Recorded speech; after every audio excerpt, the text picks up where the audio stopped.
शांताकारं भुजंगशयनं पद्मनाभं सुरेशं विश्वाधारं गगनसदृशं मेघवर्णं शुभांगं लक्ष्मीकान्तं कमलनयनं योगिभिध्यानगम्यं वंदे विष्णु भवभयहरं सर्वलोकैकनाथं। मंगलम भगवान विष्णु मंगलम गरुड़ध्वज मंगलम पुंडरीकाक्ष मंगलाय तनोहरि। ओम नमो भगवते वासुदेवाय। आज का दिन आप सभी के लिए मंगलमय हो। आज पौष महीने का 10वां दिन है। आज मैं पौष मास कथा का 10वां अध्याय लेकर आया हूँ। आइए सुनते हैं पौष मास कथा का 10वां अध्याय। सूत जी आगे कहते हैं, इस प्रकार राजा युधिष्ठिर प्रजाद्रोह से भयभीत हो गए। फिर सब धर्मों का ज्ञान प्राप्त करने की इच्छा से उन्होंने कुरुक्षेत्र की यात्रा की, जहाँ भीष्म पितामह शय्या पर पड़े हुए थे। शौनक आदि ऋषियों, उस समय उन सब भाइयों ने स्वर्ण जटित रथों पर, जिनमें अच्छे अच्छे घोड़े जुते हुए थे, सवार होकर अपने भाई युधिष्ठिर का अनुगमन किया। उनके साथ व्यास, धौम्य आदि ब्राह्मण भी थे। शौनक जी, अर्जुन के साथ भगवान श्री कृष्ण भी रथ पर चढ़कर चले। उन सब भाइयों के साथ महाराज युधिष्ठिर की ऐसी शोभा हुई मानो यक्षों से गिरे हुए स्वयं कुबेर ही जा रहे हों। अपने अनुचरों और भगवान श्री कृष्ण के साथ वहां जाकर पांडवों ने देखा कि भीष्म पितामह स्वर्ग से गिरे हुए देवता के समान पृथ्वी पर पड़े हुए हैं। उन लोगों ने उन्हें प्रणाम किया। शौनक जी, उसी समय भरतवंशियों के गौरव रूप भीष्म पितामह को देखने के लिए सभी ब्रह्मर्षि, देवर्षि और राजर्षि वहां आए।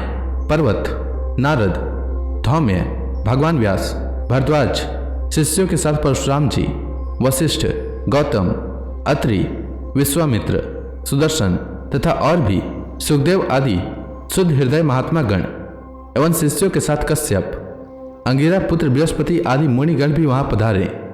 भीष्म पितामह धर्म को और देश काल के विभाग को कहाँ किस समय क्या करना चाहिए, इस बात को जानते थे।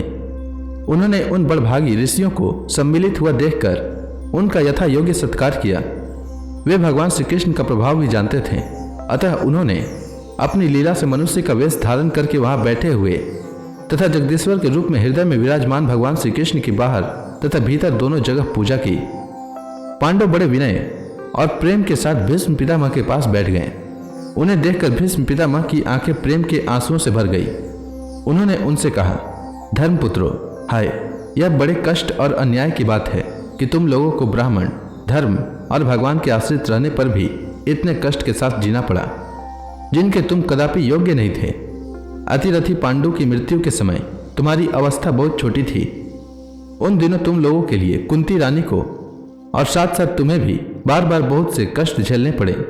जिस प्रकार बादल वायु के वश में रहते हैं, वैसे ही लोकपालों के सहित सारा संसार काल भगवान के अधीन है। मैं समझता हूं कि तुम लोगों के जीवन में ये जो अप्रिय घटनाएं घटित हुई है, वे सब उन्हीं की लीला है। नहीं तो जहां साक्षात धर्मपुत्र राजा युधिष्ठिर हो, गदाधारी भीमसेन और धनुर्धारी अर्जुन रक्षा का काम कर रहे हों, गांडीव धनुष हो और स्वयं श्री कृष्ण सुहृद हो, भला वहां भी विपत्ति की संभावना कैसे हो सकती है? एक काल रूप श्री कृष्ण कब क्या करना चाहते हैं, इस बात को कभी कोई नहीं जानता। बड़े बड़े ज्ञानी भी इसे जानने की इच्छा करके मोहित हो जाते हैं। युधिष्ठिर, संसार की ये सब घटनाएं ईश्वर की इच्छा के अधीन है। उसी का अनुसरण करके तुम इस अनाथ प्रजा का पालन करो, क्योंकि अब तुम ही इसके स्वामी और इसे पालन करने में समर्थ हो। ये श्री कृष्ण साक्षात भगवान हैं। ये सबके आदि कारण और परम पुरुष नारायण हैं। अपनी माया से लोगों को मोहित करते हुए ये यदुवंशियों में छिपकर लीला कर रहे हैं। इनका प्रभाव अत्यंत गूढ़ और रहस्यमय है। युधिष्ठिर, उसे भगवान शंकर, देवर्षि नारद और स्वयं भगवान कपिल ही जानते हैं, जिन्हें तुम अपना ममेरा भाई, प्रिय मित्र और सबसे बड़ा हितु मानते हो, तथा जिन्हें तुमने प्रेमवश अपना मंत्री, दूत और सारथी तक बनाने में संकोच नहीं किया है, वे स्वयं परमात्मा हैं। इन सर्वात्मा, समदर्शी, अद्वितीय, अहंकार रहित और निष्पाप परमात्मा में उन ऊंचे नीचे कार्यों के कारण कभी किसी प्रकार की विषमता नहीं होती। युधिष्ठिर, इस प्रकार सर्वत्र सम होने पर भी देखो तो सही, वे अपने अनन्य प्रेमी भक्तों पर कितनी कृपा करते हैं। यही कारण है कि ऐसे समय में जबकि मैंने अपने प्राणों का त्याग करने जा रहा हूँ, इन भगवान श्री कृष्ण ने मुझे साक्षात दर्शन दिया है। भगवत परायण योगी पुरुष भक्ति भाव से इनमें अपना मन लगाकर और वाणी से इनके नाम का कीर्तन करते हुए शरीर का त्याग करते हैं और कामनाओं से तथा कर्म के बंधन से छूट जाते हैं। वही देवदेव भगवान अपने प्रसन्न हास्य और रक्त कमल के समान अरुण नेत्रों से उल्लासित मुख वाले चतुर्भुज रूप से, जिसका और लोगों को केवल ध्यान में दर्शन होता है, तब तक यही स्थिति रहकर प्रतीक्षा करें जब तक मैं इस शरीर का त्याग न कर दूं। सूत जी कहते हैं, युधिष्ठिर ने उनकी यह बात सुनकर शय्या पर सोए हुए भीष्म पितामह से बहुत से ऋषियों के सामने ही नाना प्रकार के धर्मों के संबंध में अनेकों रहस्य पूछे। तब तत्ववेता भीष्म पितामह ने वर्ण और आश्रम के अनुसार पुरुष के स्वाभाविक धर्म और वैराग्य तथा राग के कारण विभिन्न रूप से बतलाए हुए निवृत्ति और प्रवृत्ति रूप द्विविध धर्म, दान धर्म, राजधर्म, मोक्ष धर्म, स्त्री धर्म और भगवत धर्म, इन सब का अलग अलग संक्षेप और विस्तार से वर्णन किया। सौनक जी, इनके साथ ही धर्म, अर्थ, काम और मोक्ष, इन चारों पुरुषार्थों का तथा इनकी प्राप्ति के साधनों का अनेकों उपाख्यान और इतिहास सुनाते हुए विभाग सह वर्णन किया। भीष्म पितामह इस प्रकार धर्म का प्रवचन कर ही रहे थे कि वह उत्तरायण का समय आ पहुंचा, जिसे मृत्यु को अपने अधीन रखने वाले भगवत परायण योगी लोग चाहा करते हैं। उस समय हजारों रथियों के नेता भीष्म पितामह ने वाणी का संयम करके मन को सब ओर से हटाकर अपने सामने स्थित आदि पुरुष भगवान श्री कृष्ण में लगा दिया। भगवान श्री कृष्ण के सुंदर चतुर्भुज विग्रह पर उस समय पीताम्बर फहरा रहा था। भीष्म जी की आंखें उसी पर एक टक लग गई। उनको शस्त्रों की चोट से जो पीड़ा हो रही थी वह तो भगवान के दर्शन मात्र से ही तुरंत दूर हो गई तथा भगवान की विशुद्ध धारणा से उनके जो कुछ अशुभ शेष थे वे सभी नष्ट हो गए। अब शरीर छोड़ने के समय उन्होंने अपनी समस्त इंद्रियों के वृत्ति विलास को रोक दिया और बड़े प्रेम से भगवान की स्तुति की।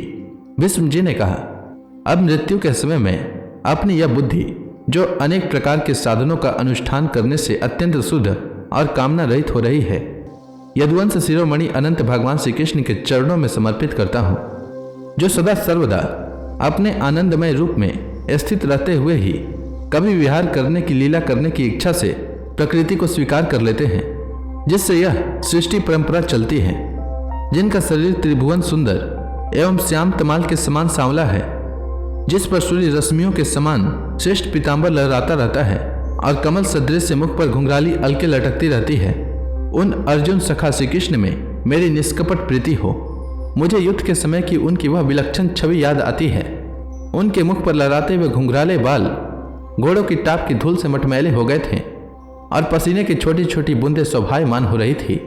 मैं अपने तीखे बाणों से उनकी त्वचा को बिंध रहा था।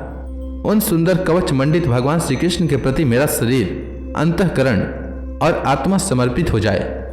अपने मित्र अर्जुन की बात सुनकर जो तुरंत ही पांडव सेना और कौरव सेना के बीच में अपना रथ ले आए और वहां स्थित होकर जिन्होंने अपनी दृष्टि से शत्रु पक्ष के सैनिकों की आयु छीन ली, उन पार्थ सखा भगवान श्री कृष्ण में मेरी परम प्रीति हो।